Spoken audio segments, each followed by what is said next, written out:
अष्टमी व्रत कथा। एक राजा के 7 बेटे और एक बेटी थी।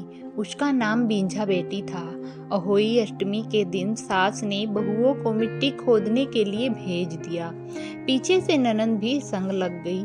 बहुएं उसे भी लिवा ले गई। वहां जाकर भाभियां ननंद से बोली, हम सब सोच हो आवे, जब तक हम न आवे मिट्टी मत खोदना।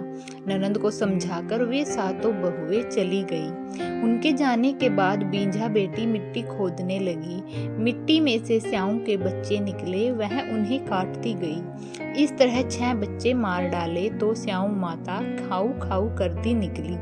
इतने में बहुएं आ गई। बहुएं बोली, ए जी, आप इसे क्षमा कर दो, इसके जो बाल बच्चा हो उसे आप खा जाना।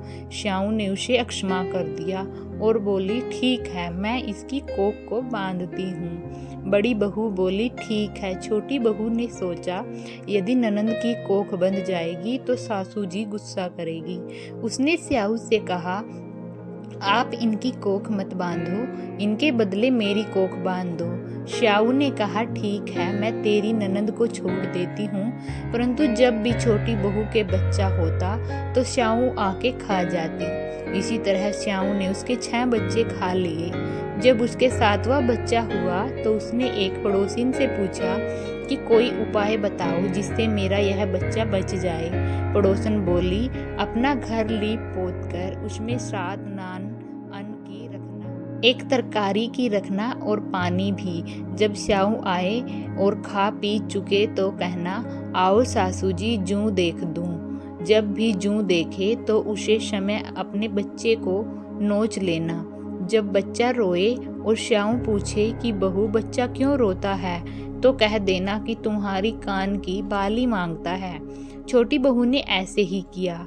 खाऊं खाऊं करती स्याऊ आई और नांदों पर फैल गई। जब स्याऊ का पेट भर गया तो छोटी बहू बोली कि आओ सासू जी जूं देख दूं। श्याऊ ने कहा कि देख दे। छोटी बहू जूं देखने लगी और उसी वक्त उसने बच्चे को भी नोच दिया। दर्द से बच्चा रोने लगा। श्याऊ ने पूछा, यह क्यों रोता है? छोटी बहू बोली, तुम्हारी कान की बाली मांगता है। श्याऊ ने बच्चे को देने के लिए बाली निकाली तो पहले 6 बच्चे निकल पड़े। कोई खेलता, कोई कुछ करता और कुछ करता।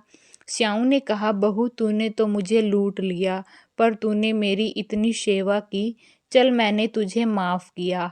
अब अपने बेटों के साथ सुख से रह। पहली आई कोई कीमत आइयो, पिछली आई सब काहू को आइयो। यह व्रत वह कथा संतति की मंगल कामना के लिए निमित्त है। इससे हमें यह शिक्षा ग्रहण करनी चाहिए कि बिना विचारे जो करे सो पीछे पछतावे। उपाय से अनिष्ट दूर हो सकता है, सेवा से मनोरथ पूर्ण हो सकता है। बोलो अहोई माता की जय।